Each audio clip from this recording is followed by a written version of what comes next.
Ini adalah kisah percintaan yang berhasil menghancurkan sebuah mimpi.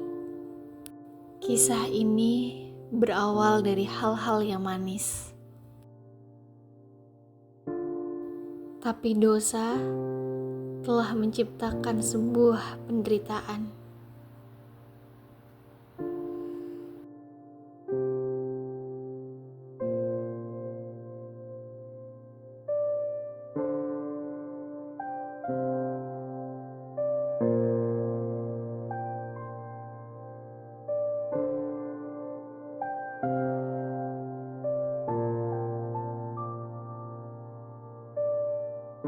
Pagi Mbak, Pagi, bagaimana keadaan Mbak hari ini? ya gitulah seperti biasa. Seperti biasa itu bagaimana? Boleh diperjelas lagi Mbak? Bisa dibilang saya sedih, bisa dibilang saya biasa aja. Ya gitu, nggak ada yang pasti. Oke, tapi Mbak sehat atau enggak? Yang seperti ibu lihat. Tapi Ibu lihat Mbak rada lesu ya. Sedikit. Oke, baik. Sebelumnya Mbak dari rumah atau bagaimana? Ya, saya dari rumah tadi. Sendiri kesini atau diantar? Sendirian naik motor. Oke, baik. Sebelumnya agar suasana lebih cair, mari kita kenalan lebih dahulu ya. Jadi sebelumnya perkenalkan, saya Retna Mawandira, bisa dipanggil Rai. Saya konselor Mbak di sini. Mungkin Mbak boleh perkenalkan diri Mbak sebutkan nama Mbak, asal Mbak sama kesukaan Mbak ketika di waktu luang kayak gitu. Oke, saya Konita, saya dari Jakarta Pusat. Kalau waktu luang saya suka banget melukis. Melukis, Mbak suka melukis apa nih? Saya lebih suka melukis pemandangan, terus hasil-hasil potret, foto studio, foto street gitu. Oh, hobi yang sangat bagus ya Mbak Konita ya. Tapi akhir-akhir ini udah nggak pernah lagi sih. Ya setelah 3 bulan ke belakang. Kalau boleh tahu kenapa 3 bulan ke belakang ini Mbak udah jarang melukis, padahal kayaknya itu seru gitu dilihat dari Mbak tadi menceritakan bahwa Mbak sering melukis kayak gitu. Saya nggak tertarik aja sih. Baik. Oke, selanjutnya Mbak Konita, saya panggil Mbak Konita ya. Mbak Konita, tujuan Mbak Konita kesini sendiri itu untuk apa ya? Saya merasa kayak ada something wrong di dalam diri saya dan ada sesuatu yang pengen saya benerin gitu. Oke, baik. Berarti Mbak Konita siap terbuka ya dengan saya.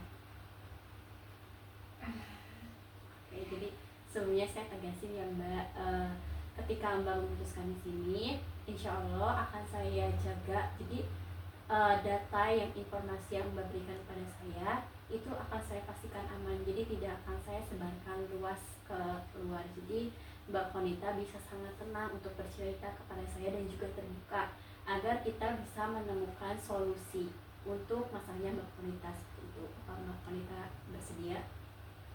Iya. Oke, baik. Mbak bilang udah 3 bulanan ini ya Mbak, apa sih ada sesuatu yang salah? Kalau boleh tahu perasaan apa yang Mbak rasakan? Saya marah, saya kecewa, saya benci, saya sedih di satu waktu dan di satu emosi dalam diri saya. Baik. Ketika Mbak merasakan itu, apa yang Mbak lakukan? Maaf ya Bu kalau nanti Ibu merasa marah sama saya. Saya berusaha untuk nyakitin diri saya sendiri. Ini ada bekasnya.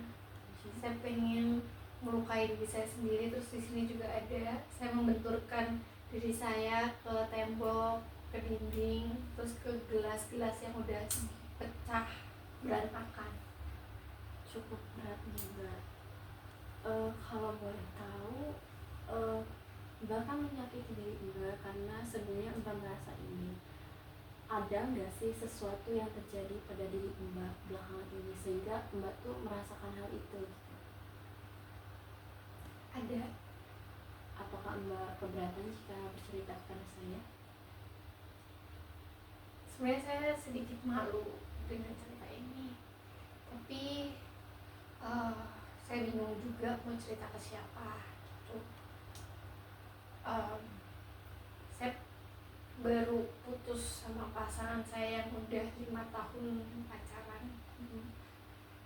Dan saya ditinggalkan sama pasangan saya, dia selingkuh. Dia selingkuh. Udah berapa? Dia ke gap selingkuh dulu atau baru putus dulu dari Mbak? Jadi dia langsung bilang ke saya gitu, kalau misalnya ya itu yang akhirnya membuat saya merasa saya nggak berharga banget gitu. Ada satu momen dimana saya minta pertanggungjawaban sama pasangan saya gitu, tapi dia nggak mau tanggung jawab. Dia mau ngebunuh saya dan ngebunuh hasil kita berdua. Tapi saya nggak mau, karena saya nggak mau nambah dosa lagi gitu kan. Tapi dia ngomong kayak perempuan jalang kayak saya tuh udah nggak akan diterima di masyarakat gitu. Dan dia juga udah bilang dia udah ada pengganti saya setelah 5 bulan yang lalu. Oh, berarti ketika ngasih hubungan dia tuh masih udah ada penggantinya Mbak ya sebelum benar-benar putus. Sebelumnya mungkin saya mau konfirmasi dulu juga, maksud hasil kalian berdua itu apa?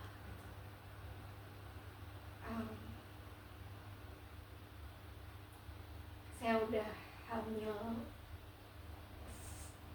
usia kandungan masuk 3 bulan. Berarti Mbak kesini sekarang dalam keadaan mengandung ya? Oke, baik. Tapi Mbak sendiri udah menceritakan itu belum pada mantan pacarnya Mbak? Sudah. Saya minta pertanggungjawaban atas apa yang udah kita lakuin, tapi dia malah mau pergi ninggalin saya gitu. Ada alasan dia nggak mau pacarannya dia yang 5 bulan itu ninggalin dia gitu. Katanya dia lebih sayang sama pacarannya yang sekarang, karena dia bilang saya adalah perempuan murah, saya adalah perempuan yang udah nggak punya harga diri. Tapi emang bener Mbak, kalau misal saya punya harga diri mungkin saya nggak akan ketemu sama Mbak. Saya nggak akan ketemu Mbak di konseling ini kan. Kalau saya adalah perempuan baik-baik. Saya mengerti. Berat juga ya Mbak, apa ya Mbak ini. Berarti boleh dikatakan ketika Mbak menyatakan bahwa Mbak mengandung dan Mbak meminta pertanggungjawaban laki-laki itu, dia malah kasar gitu lah ya pada Mbak, dan akhirnya hubungan kalian itu berakhir. Oke. Selain itu ada nggak ketakutan lain dalam diri Mbak yang mungkin masih ganjel gitu dalam diri Mbak? Saya takut membesarin anak ini Mbak, tapi saya nggak mau membunuh. Berarti Mbak pengen mempertahankan janinnya gitu?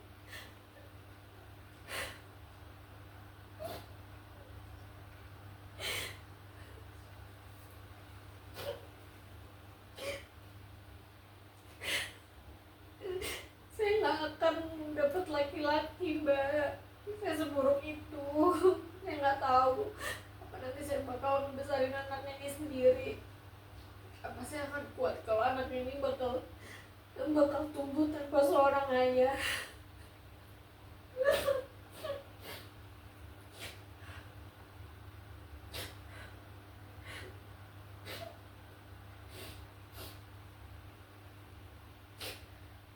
Mbak tidak apa-apa, jika Mbak pengen menangis, menangis saja dulu.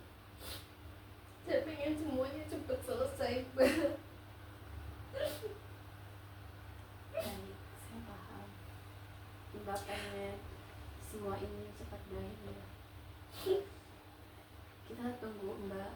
agak reda biar kita bisa lanjut sesi konselingnya.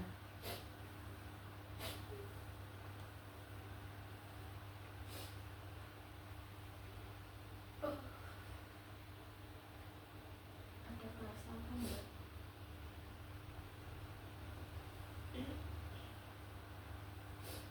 Sudah Bu.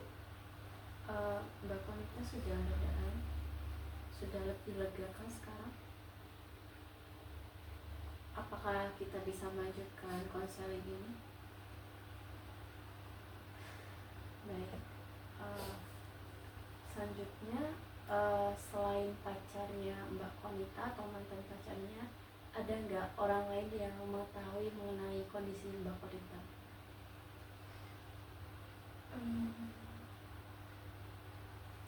Saya bingung cara bilang ke mama sama ayah saya Mbak. Saya takut. Kalau boleh tahu, Mbak Konita kenapa takut untuk berbicara kepada kedua orang tua Mbak Konita? Karena dulu kakak saya juga pernah melakukan kesalahan besar. Saya tahu keluarga kami itu bukan yang keluarga yang harmonis banget, tapi saya takut masalah saya akan membuat pecah keluarga kami Mbak. Baik, berarti untuk saat ini Mbak Konita belum ada keberanian ya untuk mengungkapkan isi atau keadaan Mbak Konita kepada keluarga. Oke. Apakah ada cerita lain yang mungkin mau Mbak Konita ceritakan lagi kepada saya? Saya bingung. Saya pengen punya teman selain orang lain yang tahu pas saya hamil gitu. Saya pengen ayah saya sama mama saya tahu, tapi saya nggak siap dengan respon mereka. Oke, berarti emang ada masalah di bagian keberanian Mbak untuk menyampaikan kepada kedua orang tua ya. Iya. Selain itu, mungkin ini akan agak sedikit menyinggung Mbak ya mengenai self hamil Mbak. Berarti Mbak udah melakukan kekerasan kepada fisik Mbak itu berapa lama kurang lebih? 3 bulan belakangan ini. Berarti apa yang mendahului hal itu sehingga Mbak melakukan self harm gitu? Jadi apakah ada sesuatu yang Mbak pikirkan terus Mbak melakukan self harm atau bagaimana? Setelah kita melakukan hubungan itu, awalnya saya merasa takut kira-kira bakal berdampak hamil nggak ya. Dan di saat itu juga pasangan saya udah mulai acuh, udah mulai mbak ngerti kan kalau udah dapet sesuatu terus ya udah gitu. Nah di situ kita sering berantem, dia selalu menyalahkan hal-hal sepele tentang saya, padahal sebelumnya nggak pernah kayak gitu. 5 tahun berjalan kita nggak pernah seburuk itu komunikasinya gitu. Dan saya ngerasa kayak ada yang berbeda gitu. Apa yang salah dari saya gitu. Lalu saya merasa bahwa pertengkaran paling besar itu ketika dia tahu bahwa saya lagi hamil.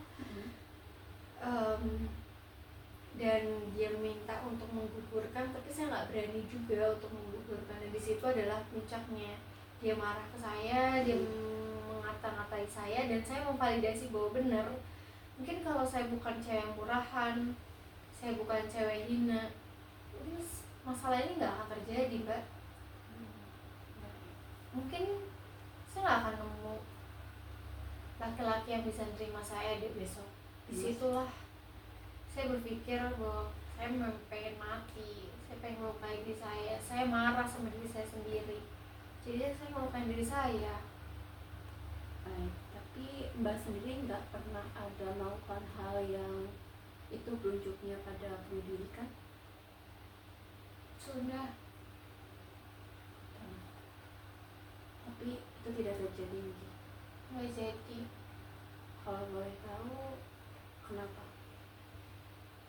Karena waktu itu saya udah keburu ke gap dulu.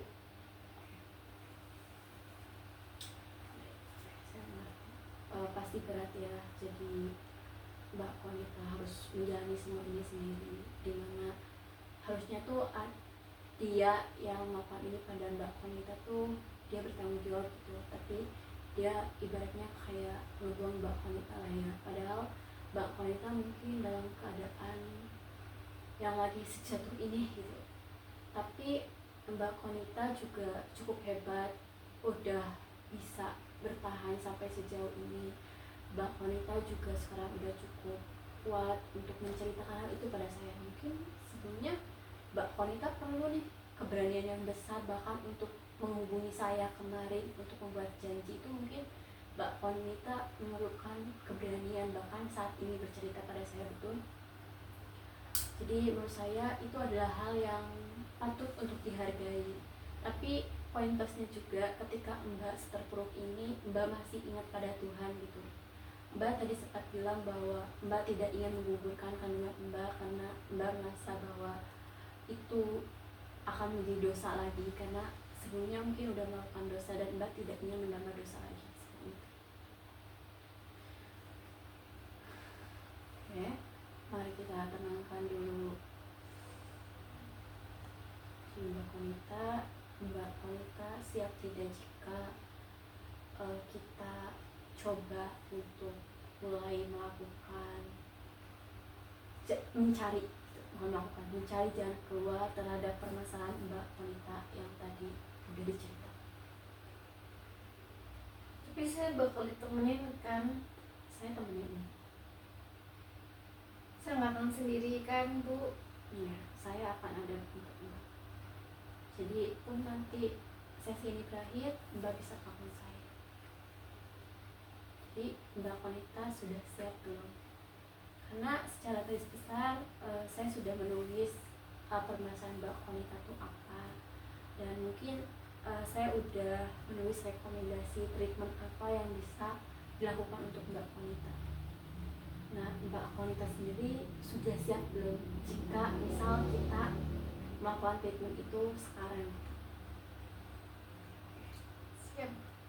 Baik, jadi itu yang akan saya tawarkan itu ada 2 treatment. Itu pertama tuh CBT, Cognitive Behavioral Therapy, di mana tekniknya itu restrukturalisasi kognitif. Jadi itu CBT itu untuk merubah pola pikirnya Mbak. Kan tadi Mbak bilang Mbak sering berpikir bahwa Mbak udah nggak berharga, Mbak tidak akan ada laki-laki yang menerima Mbak dan sebagainya, yang hingga akhirnya Mbak itu melukai diri Mbak, ya kan? Yaitu tujuan dari terapi ini tuh agar pola pikirnya Mbak berubah, sehingga Mbak bisa mulai mengurangi perilaku Mbak yang tadi kayak menyakiti diri, terus kayak mencoba bunuh diri dan lain sebagainya. Lalu pendekatan yang kedua itu ada pendekatan konseling Islam. Jadi di sini kita akan kaji ayat Al-Quran yang mungkin itu sesuai dengan diri Mbak. Jadi Mbak tuh, karena tadi kan saya lihat Mbak tuh ada pesimisme bahwa orang tua saya, Allah, bahkan laki-laki tidak akan ada yang menerima Mbak, betul. Nah, tujuan konseling Islam ini buat biar Mbak tuh lebih optimis terhadap masa depan, bahwa meskipun mungkin Mbak sekarang merasa sehina ini, tapi Mbak tuh masih punya masa depan. Apakah Mbak paham mengenai kebiasaan ini? Baik, mari kita ulas yang pertama. Mungkin bisa saya simpulkan bahwa Mbak Konita itu merasa tidak berharga, merasa bahwa tidak ada laki-laki yang bisa menerima Mbak Konita di masa depan, karena Mbak Konita tuh semurahan itu, sekotor itu. Mbak Konita pun takut ya jika kedua orang tua Mbak Konita tahu, serta Mbak Konita mungkin merasa jadi pendosa, betul begitu? Iya. Untuk memasuki teknik yang pertama, mungkin saya akan menanyakan beberapa hal mengenai pernyataan itu. Apakah Mbak Konita siap? Iya. Yang pertama itu mengenai, karena kan Mbak Konita tadi bilang bahwa Mbak Konita pengen kedua orang tua Mbak Konita tuh tahu, meskipun mungkin bakal ada resikonya gitu kan. Nah, untuk yang pertama mungkin mari kita coba membangkitkan keberanian Mbak Konita untuk berbicara pada kedua orang tua. Jadi untuk pertanyaan pertama sendiri, apakah di masa lalu Mbak Konita pernah melakukan kesalahan besar? Gak pernah. Oke. Tapi kakak saya pernah. Oke. Kesalahan apa yang kakak Mbak Konita lakukan kala itu?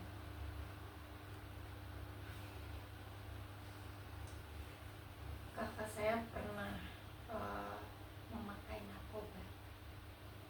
Baik, itu cukup kejadian besar ya. Ya. Cukup bisa menjadi aib buat keluarga juga. Iya. Nah, kala itu ketika orang tua Mbak Konita tahu bahwa kakak Mbak Konita menggunakan narkoba, apa yang orang tua Mbak Konita lakukan? Mama sama ayah sempat marah besar, sempat mau ngusir kakak, tapi nggak jadi. Mbak Konita tahu nggak kenapa orang tua Mbak Konita nggak jadi mengusir kakak? Kata mama, seburuk apapun anak, itu darah daging mama. Oke, baik. Setelah itu ketika adakah upaya dari kedua orang tua Mbak untuk membantu kakak Mbak Konita keluar dari narkoba itu? Ada. Waktu itu setelah mama sama ayah marah besar, mama sama baba memaafkan, tapi dengan catatan kakak harus melakukan rehabilitasi. Hal ini sebagai cara buat mama sama baba membantu aku. Oh, jadi meskipun pada awalnya kakak Konita, Mbak Konita itu dimarahi, tapi pada akhirnya kakak tetap dituntut untuk keluar dari narkoba itu. Mungkin Mbak Konita pernah nggak terpikir kalau misal saya Mbak Konita menyatakan kepada kedua orang tua bahwa saya hamil, bagaimana reaksi mereka? Saya nggak pernah tahu reaksinya karena belum saya coba. Tapi yang ada di pikiran saya takut saya disuruh keluar dari rumah. Oke, baik. Tapi kalau boleh kita mengkaca pada kejadiannya Mbak Konita, kakaknya Mbak Konita nih. Apa yang dilakukan sama kakak Mbak Konita bukanlah hal yang kecil ya, tapi kita bisa lihat meskipun ayah ibu Mbak Konita semarah itu pada kakak, tapi kakak Mbak Konita gak dibuangkan sama ibu sama ayah. Kakak juga dibantu untuk bangkit dari keterpurukan, bahkan dibantu agar dia tuh bisa lepas dari narkoba itu kan. Iya. Berarti sekarang coba pikirkan sama Mbak Konita, coba yakini bahwa mungkin meskipun saya nanti atau Mbak Konita nanti menyatakan kepada kedua orang tua Mbak bahwa Mbak itu hamil, mungkin iya reaksi terburuk dari kedua orang tua Mbak, mungkin mereka akan marah besar pada Mbak dan mungkin Mbak akan diusir. Tapi perlu Mbak yakini sesuai kata-kata mamanya Mbak Konita tadi, seburuk-buruknya anak itu tetap darah daging saya. Jadi Mbak Konita harus meyakini bahwa oke, saya ngerti saya sudah berbuat salah, tapi saya tetap darah daging orang tua saya, sehingga meskipun mungkin mereka bakal marah besar, tapi mereka akan menuntut Mbak Konita untuk bangkit dari itu. Dan itu juga akan menjawab ketakutan Mbak Konita, yang tadi Mbak Konita takut untuk membesarkan anak Mbak Konita sendiri. Nah, di sana ketika kedua orang tua Mbak Konita pada akhirnya support kepada Mbak Konita, mungkin mereka akan membantu Mbak Konita dalam menjalani merawat kandungan, bahkan ketika anak Mbak Konita hamil. Apakah Mbak Konita bisa menerima hal itu? Kita coba ya Bu. Oke. Saya tidak akan memaksa Mbak Konita untuk habis ini harus ngomong, enggak. Mbak Konita harus mengumpulkan keberanian. Mbak Konita harus menyiapkan apapun jawaban orang tua Mbak Konita, Mbak Konita siap. Jadi emang harus dalam keadaan yang siap Mbak Konita untuk menyatakan. Baik. Oke. Mengenai pernyataan Mbak Konita yang kedua, bahwasannya tidak akan ada lelaki yang akan menerima Mbak Konita di masa depan. Dan karena Mbak Konita yang dikatakan lagi itu berarti menjijikan itu ya, semurah itu jalan gitu Pak ya. Tapi coba Mbak Konita perbaiki pola pikir Mbak Konita, bahwasanya tidak ada di dunia ini manusia yang sempurna. Semua orang pasti pernah melakukan kesalahan, termasuk saya, Mbak Konita. Mungkin Mbak Konita nggak ngerti kesalahan saya karena saya nggak menunjukkan hal itu. Jadi kayak mungkin Mbak Konita bisa mulai menata pikiran Mbak Konita bahwa saya itu saya emang pendosa, saya sudah melakukan kesalahan, tapi bagaimanapun itu kan sudah terjadi. Menurut saya ketika Mbak Konita menyalahkan diri sendiri itu tidak baik. Jadi alangkah baiknya Mbak lebih kayak introspeksi diri bahwa ini udah terjadi. Jadi langkah selanjutnya tuh Mbak bisa lebih menata kehidupan Mbak untuk membalas kesalahan Mbak. Jadi mungkin Mbak Konita 3 bulan ke belakang atau 4 bulan, 5 tahun ke belakang itu melakukan kesalahan. Tapi dari mulai sekarang sampai ke depan, Mbak Konita menata hidup Mbak Konita lebih baik lagi. Mbak Konita merencanakan hidup Mbak Konita. Jadi sebagai balasan rasa bersalah Mbak pada diri Mbak atas kesalahan, Mbak Mbak memperbaiki diri Mbak mengakui kesalahan Mbak benar-benar mentaubati dosa Mbak itu. Sehingga harapannya ketika Mbak Konita sudah baik, Mbak Konita udah mentaubati semua kesalahan Mbak dengan tulus, catatannya Allah akan datangkan laki-laki yang bisa menerima Mbak Konita meskipun mungkin Mbak Konita takut ya, tapi kita tidak pernah tahu karena yang mengatur kehidupan itu Allah. Apakah Mbak Konita bisa menerima? Iya Mbak. Berarti Mbak Konita bisa mulai memperbaiki pikiran Mbak mengenai kalau Mbak itu nggak cici loh Mbak. Karena maksud saya yang mengalami ini bukan Mbak Konita, banyak orang yang berhasil bangkit dari keterpurukannya, berhasil menemukan pasangan yang bisa lebih menghargai dan menerima dia apa adanya. Mungkin Mbak Konita sekarang takut, tapi insya Allah di masa depan akan ada lelaki yang bisa menerima Mbak apa adanya. Terus mengenai masalah Mbak yang melakukan self-harm, menyakiti diri, apakah Mbak Konita merasa puas ketika Mbak melakukan? Saya merasa puas dan sangat puas, kayak ada sesuatu yang yang terpenuhi gitu loh Mbak.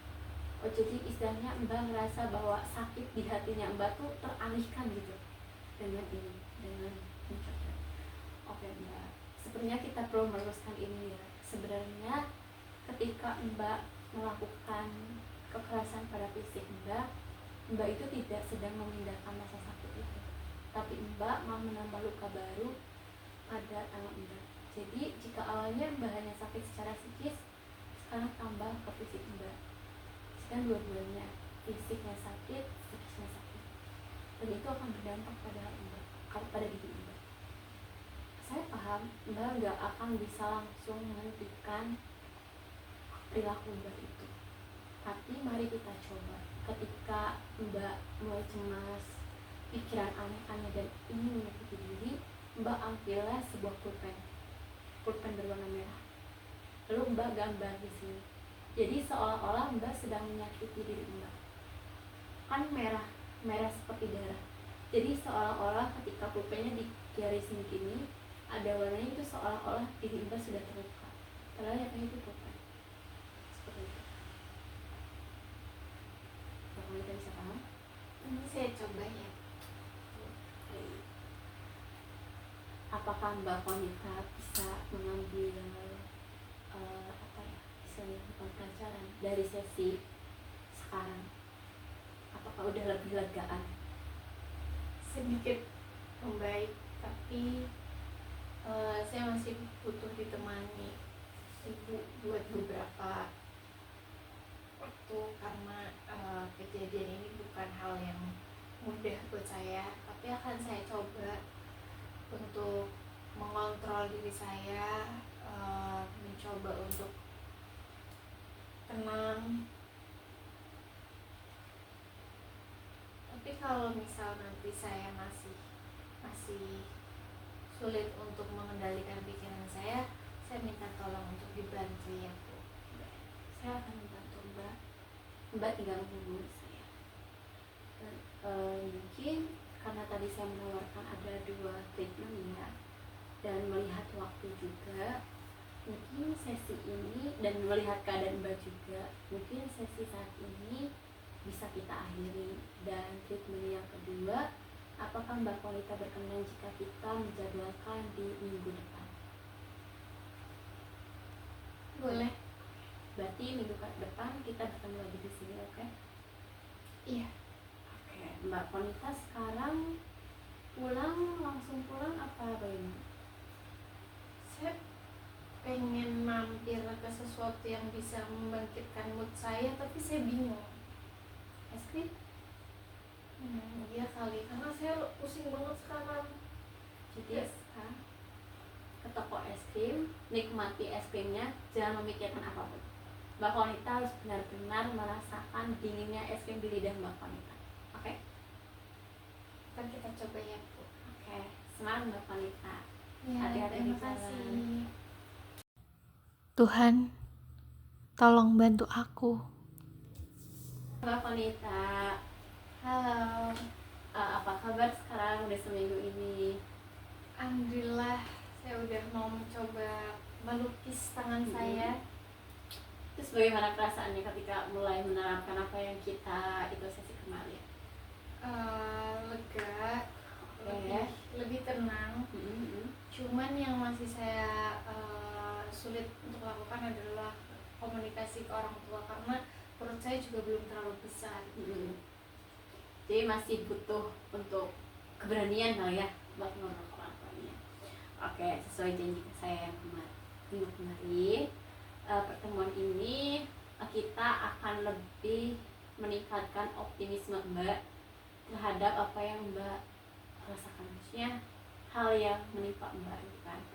Minggu kemarin kalau tidak salah Mbak pernah bilang bahwa Mbak tuh pesimis, tidak akan ada yang menerima Mbak, dan ini tuh berat gitu ya kan? Ya. Oke, itu sini sekarang kita akan menggunakan pendekatan Islam. Nah, yang akan kita gunakan di sini itu berupa renungan ayat Al-Quran. Baik, di sini kita udah bisa mulai langsung nggak sesinya, atau Mbak Wanita mau ngapain dulu gitu? Yes. Langsung aja. Oke, Mbak Wanita ini ada Al-Quran, tolong dipegang. Oke, tenang dulu. Mari kita mulai. Oke, mengenai Mbak Wanita yang merasa bahwa cobaan Mbak tuh berat banget ya. Nah, mungkin Mbak Wanita bisa buka surat Al-Baqarah ayat 280. Al-Baqarah ayat 286.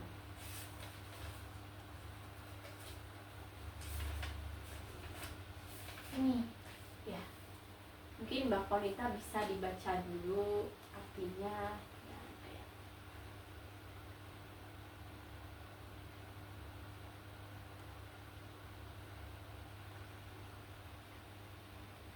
Ini saya baca langsung atau Boleh dibaca langsung artinya. mungkin Quran surat Al-Baqarah ayat 286. Allah tidak membebani seseorang, melainkan sesuatu sesuai dengan kesanggupannya. Dia mendapat pahala dari kebijakan yang dikerjakannya dan dia mendapatkan siksa dari kejahatan yang diperbuat. Mereka berdoa, ya Tuhan kami, janganlah Engkau hukum kami jika kami lupa atau kami melakukan kesalahan. Ya Tuhan kami, janganlah Engkau membebani kami dengan beban yang berat sebagaimana Engkau bebankan kepada orang-orang sebelum kami. Ya Tuhan, janganlah Engkau pikul kami kepada kami atas hal yang tidak kami sanggupi. Maafkanlah kami, ampunilah kami, rahmatilah kami, Engkaulah pelindung kami, maka tolonglah kami menghadapi orang-orang kafir. Baik. Mari kita coba renungkan Al-Baqarah ayat 286, bahwa Allah tidak akan membebani seorang manusia di luar kemampuannya. Bahkan kemarin sempat bahwa Mbak tuh merasa ini terlalu berat, bahkan Mbak hampir mengakhiri hidup Mbak ya, karena Mbak merasa bahwa ini berat. Tapi merujuk dari ayat ini, kita lihat bahwa Allah tidak akan membebani orang kecuali di luar kemampuannya. Jadi kenapa Mbak yang diuji, bukan saya, bukan orang lain? Karena Mbak itu aslinya kuat. Mbak itu kuat buat memikul semuanya. Karena Allah tidak akan pernah salah memilih orang. Semua kita mendapatkan ujian. Tapi kenapa? Pertanyaannya, kenapa Mbak yang mendapatkan ujian seperti itu? Karena Mbak Konita itu kuat. Itu yang harus Mbak Konita tanamkan dalam diri Mbak, bahwa Allah pun tidak akan meninggalkan Mbak Konita. Mungkin pacar Mbak ninggalin Mbak, terus orang tua juga ada kemungkinan marah, kecewa pada Mbak, dan mungkin suatu hari saya tidak bisa membimbing Mbak lagi, tidak bisa menemani Mbak. Tapi Mbak perlu ingat bahwa Allah tidak akan pernah meninggalkan Mbak. Allah yang memberi ujian itu pada Mbak, maka Allah pun yang akan membantu Mbak untuk melalui ujian itu. Jadi Mbak tuh harus ngerti bahwa Allah tuh ada bersama Mbak. Allah pun mengampuni Mbak, asalkan Mbak mau untuk bertaubat dengan sungguh-sungguh. Jadi Mbak jangan merasa bahwa aku pendosa, tidak akan ada yang menerima aku. Kita hapus aja dulu apa kata manusia, karena itu di luar kendali kita. Mbak bisa mulai untuk apa istilahnya, memperbaiki hubungan Mbak dengan Gusti Allah sesuai ayat ini. Allah akan mengampuni Mbak. Di dalam ayat ini juga ada doa. Mbak bisa membacakan doa itu ketika Mbak mau tidur. Dan Mbak harus ingat bahwa Allah tidak akan salah memilih orang ketika memberi ujian. Meskipun Mbak merasa, aduh ini berat banget, aku nggak sanggup, aku ingin semua ini berakhir. Tapi coba Mbak tantang diri Mbak tanya diri Mbak, kenapa aku yang diuji? Kenapa bukan orang lain? Ya karena Mbak kuat, karena Mbak sanggup, dan Allah pasti menemani Mbak untuk keluar dari itu. Meskipun mungkin waktunya nggak sebentar, tapi Mbak harus yakin itu, bahwa Mbak itu kuat. Coba Mbak ini ayatnya, dibaca lagi artinya.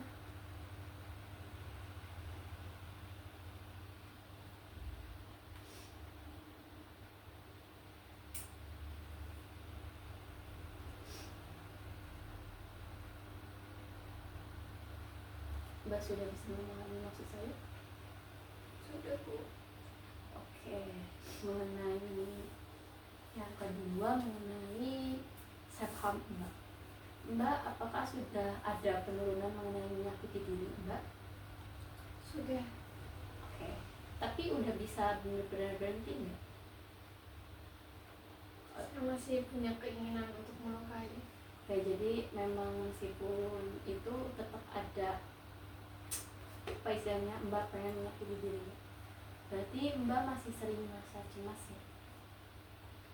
Untuk tingkat kecemasannya sendiri masih secemas waktu itu kah atau udah mulai menurun untuk saat ini? Sedikit menurun, tapi saya masih was-was karena saya belum ngomong sama mama sama ayah saya. Berarti benar-benar perlu keberanian dan ketenangan yang luar biasa ya buat Mbak apa ya bisa berbicara pada orang tua.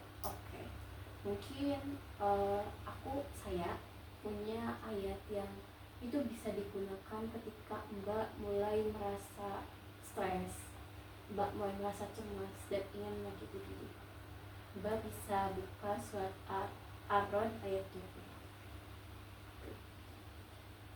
Itu adalah salah satu ayat yang bisa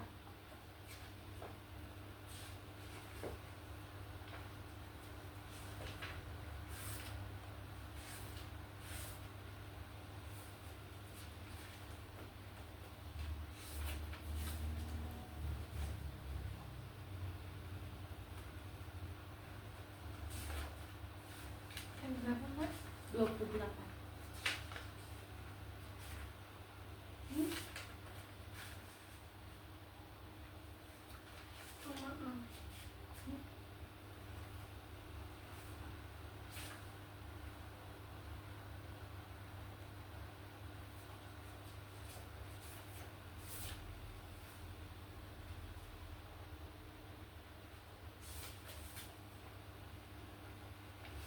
Oh my god.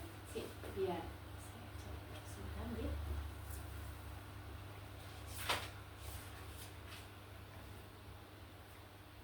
Ini.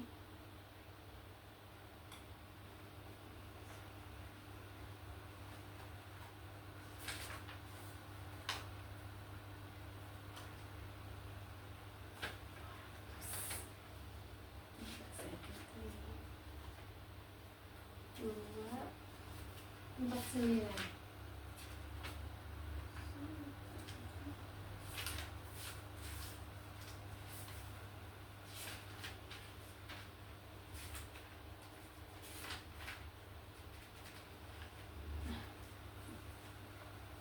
Mbak bisa buka di ayat ke-28.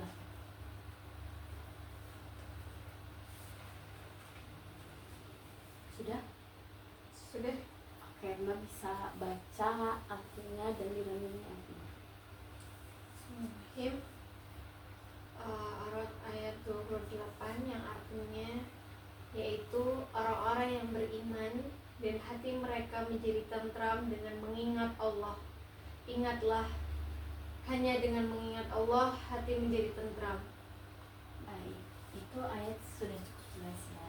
Jadi ketika Mbak mulai merasa cemas, Mbak mulai merasa pikiran Mbak tuh overthinking nih, atau mungkin Mbak mulai ada perasaan ingin menyakiti diri, Mbak harus ingat Allah. Mbak ngerti nggak cara gimana Mbak biar bisa ingat ke Allah, apa aja yang bisa Mbak? Saya sholat, saya berbakti kepada orang tua, saya zikir, dan selalu ini melakukan hal baik. Oke, berarti kan Mbak ngerti kan, jadi cara Mbak biar Mbak mengingat Allah. Dan yang paling mungkin yang paling instan lah ya istilahnya, ketika mungkin Mbak kan cemas nih, mungkin nggak kepikiran nih buat berbakti pada orang tua, nggak ada kepikiran untuk berbuat baik, Mbak bisa sholat atau zikir. Jadi ketika Mbak mulai udah pikirannya udah puyeng, banyak pikiran, cemas, menyakiti diri, Mbak ambillah wudhu, Mbak sholat, Mbak berzikir, mau sampai nangis aja nih. Jadi benar ayat ini bahwa ketika Mbak mengingat Allah, Mbak akan tenang. Jadi mungkin Mbak masih meragukan, tapi Mbak bisa mencobanya. Nanti ketika Mbak mulai merasa cemas, Mbak bisa mulai berzikir. Dari zikir kayak astagfirullah atau zikir lain yang singkat yang mungkin menurut Mbak itu mudah. itu bisa sangat membantu untuk channel Mbak. Dengan catatan Mbak fokus untuk berzikir. Jadi pikiran Mbak semuanya terfokus zikir. Mbak bisa melakukan itu. Akan saya coba. Kalau lihat Mbak udah mulai itu ya, apa, ada ceria itu dari pertemuan sebelumnya. Oke, selanjutnya kan Mbak tuh mungkin masih bingung ya mengenai ini tuh kedepannya bakal gimana gitu kan.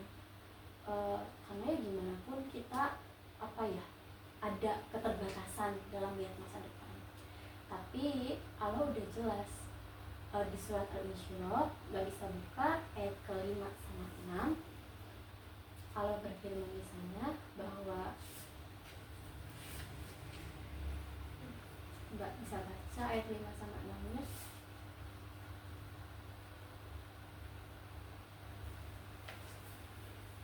Udah. Mbak bisa baca. Bismillahirrahmanirrahim. Surat Al-Insyirah ayat 5 dan 6. Ayat 5, maka sesungguhnya bersama kesulitan ada kemudahan. Dan ayat 6, sesungguhnya bersama kesulitan ada kemudahan. Oke, berarti kan dari ayat itu kayak Allah tuh janji loh, ketika Mbak habis mengalami kesulitan akan ada kemudahan yang datang pada Mbak. Mungkin iya sekarang Mbak terpuruk selama apa ya, beberapa bulan, tapi Mbak harus yakin abis itu tuh pasti ada hal yang indah. Jadi Allah pasti memberi kemudahan. Jadi ibarat kayak yang di ayat pertama tadi Al-Baqarah, Allah memberi ujian pada Mbak, tapi Allah nggak akan lepas tangan gitu aja. Allah akan membantu Mbak, akan memberi Mbak kemudahan. Jadi setelah kesulitan ada kemudahan. Jadi setelah masa keterpurukan Mbak, insya Allah akan ada masa yang indah pada Mbak. Meskipun kita tidak tahu, tapi kuncinya Mbak harus tetap sabar, dan Mbak yakin bahwa Allah akan menemani Mbak dan memberikan balasan atas setiap kebaikan. Mbak bisa pahami itu? Bisa. Oke. Sekarang perasaan Mbak bagaimana setelah kita mengkaji, merenung, evaluasi lah ya sesi hari ini? Saya merasa hati saya tersentuh, saya mulai bangkit lagi, dan saya sedang menunggu janji Allah dengan berusaha untuk menjadi yang lebih baik lagi. Dan insya Allah saya akan ngobrol sama mama sama ayah saya, dan insya Allah saya udah siap menerima anak ini. Berarti seenggaknya dari hati Mbak tuh ada semangat gitu untuk bangkit. Itu adalah satu langkah yang bagus ketika Mbak udah ada niat untuk bangkit, itu udah luar biasa. Mungkin untuk sesi kali ini kita cukupkan di Mbak. Bagaimana kalau kita jadwalkan 2 minggu lagi? Jadi selama 2 minggu ini Mbak tuh ada PR. Jadi selama 2 minggu ini silahkan Mbak tulis di buku catatan Mbak, mulai ada perubahan nggak tiap harinya gitu. Kayak misal tiba-tiba Mbak ada kepikiran negatif nih, pemikiran-pikiran yang jahat tadi Mbak tulis di sana. Terus di samping tulisan yang kotor itu, yang negatif itu, Mbak tulis faktanya atau hal positifnya sehingga Mbak bisa itu. Terus intinya berusaha lawan aja pemikiran negatif. Nanti di pertemuan minggu depannya lagi, 2 minggu lagi, saya cek itu. Paham? Oke, kalau gitu baru tetap semangat. Kalau misal ada apapun itu Mbak bisa hubungi saya. Oke? Oke, terima kasih. Terima kasih Mbak. Mbak langsung pulang juga? Iya. Hati-hati di jalan ya, jangan ngebut-ngebut. Iya. Pakai jas hujan. Terima kasih.